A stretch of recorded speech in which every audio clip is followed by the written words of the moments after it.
Hello friends, आप लोग कैसे हैं। उम्मीद करते हैं कि आप लोग अच्छे होंगे, स्वस्थ होंगे और बढ़िया तरीका से पढ़ाई भी करते होंगे। दोस्तों, आज के इस वीडियो में हम लोग फ्यूचर परफेक्ट कंटीन्यूअस टेंस के बारे में पढ़ने वाले हैं। Future perfect continuous CONTINUOUS। Continuous का स्पेलिंग काफी इंपॉर्टेंट होता है, यह सभी लोग पूछते हैं, इसको आप लोग याद कर लीजिएगा। तो फ्यूचर परफेक्ट कंटिन्यूअस का इसका परिभाषा क्या होता है, इसकी पहचान कैसे करेंगे, आज के इस वीडियो में देखेंगे और साथ साथ एग्जाम्पल भी पढ़ेंगे। आइए देख लेते हैं इसकी परिभाषा। इसकी परिभाषा हम लोग लिखेंगे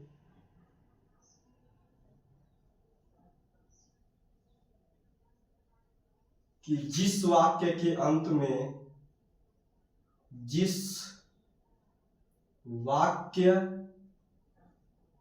वाक्य के अंत में रहा होगा,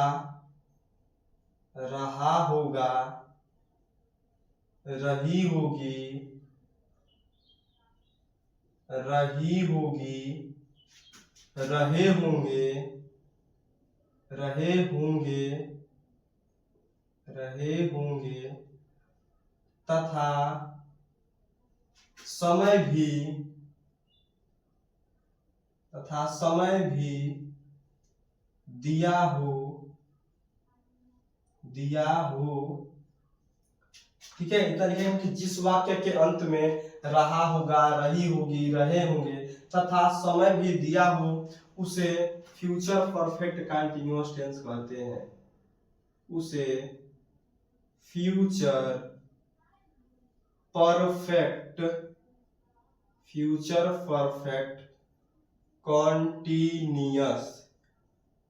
कॉन्टिन्यूअस टेंस कहते हैं। ठीक, ये आप लोग कर लेंगे। फिर लिखेंगे यहां पर इसका फॉर्मूला लिख लेते हैं। फॉर्मूला क्या दिया है,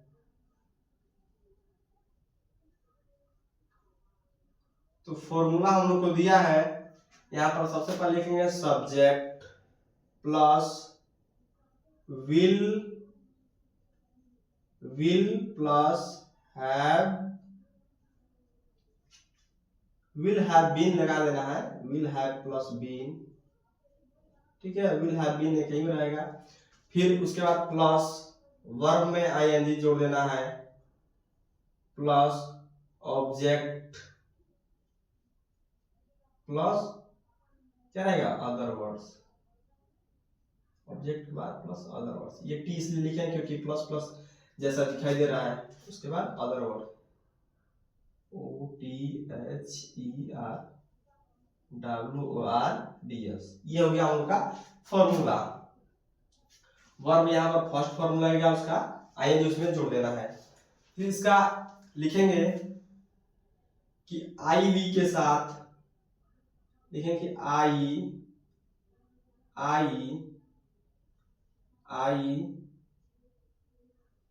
वी के साथ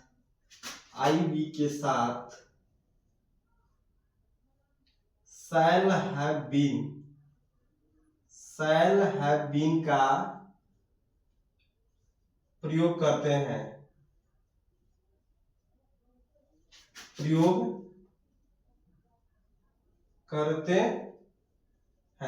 अगर आपको आई वी कहीं एग्जाम्पल में दिखाई देगा तो आप वहां पर विल के जगह शैल लगाएंगे, ठीक है। फिर और बाकी सब अगर कोई भी आ जाए उसके साथ विल का प्रयोग करेंगे। तो आई वी के साथ शैल हैव बीन का प्रयोग करेंगे और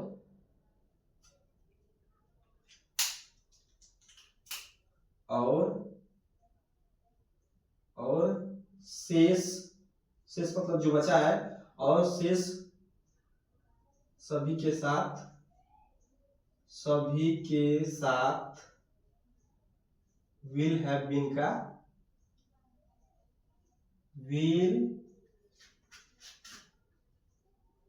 will have been का प्रयोग करते हैं।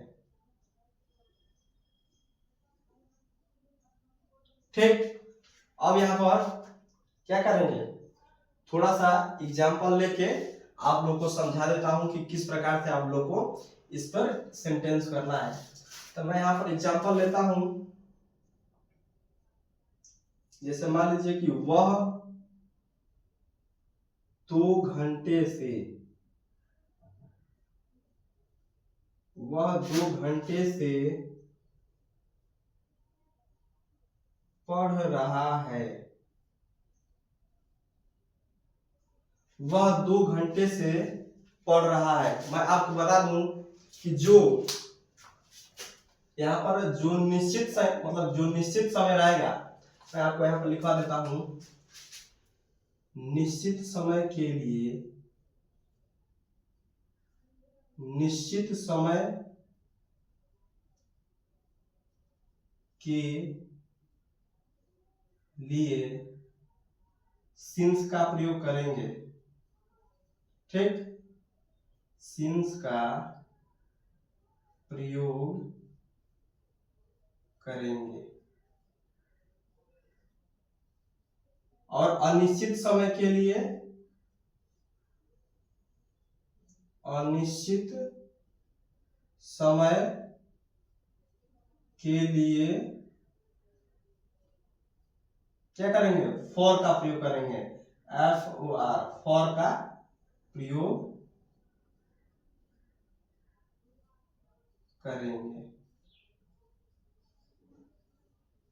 ठीक, यहाँ पर देखिए वह 2 घंटे से पढ़ रहा है, यानी 2 घंटे यह निश्चित समय क्या है, नहीं है, यह अनिश्चित समय है।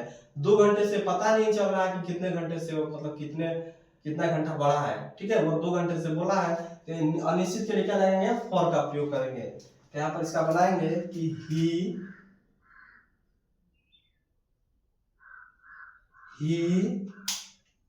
क्या लगाएंगे, इसमें हेल्पिंग वर्ब भी लगाएंगे ना। तो हेल्पिंग वर्ब है will have been,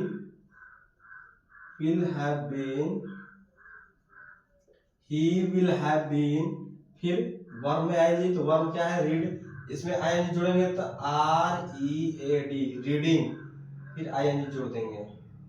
रीडिंग अनिश्चित के लिए फॉर 2 घंटे से, आवर, HOUR, ठीक, ये हम लोग का एग्जाम्पल ये बन गया। फिर और एक एग्जाम्पल कर लेते हैं। जैसे मान लो लिखा है कि राम सोमवार से स्कूल क्या कर रहा है, जा रहा है, जा रहा होगा, यहां भी रहना चाहिए, जा रहा होगा, यहां भी जा रहा होगा। ठीक, ये जरूर ध्यान देना है क्योंकि यह फ्यूचर परफेक्ट कंटिन्यूअस है। इसका बनाएंगे, राम का राम हो जाएगा, राम एक वचन है तो इसके लिए विल का प्रयोग करेंगे, विल हैव बीन। ठीक, कहा जा रहा है, तो जाना का होगा गो, इसमें आईएनजी लगा देंगे, गोइंग। ठीक, और ये सोमवार क्या है, निश्चित समय है क्योंकि इसको गिन सकते हैं, तो निश्चित समय के लिए सिंस का प्रयोग करेंगे। तो Ram will have been going to school, इसमें सिंस लगाएंगे, सिंस मंडे।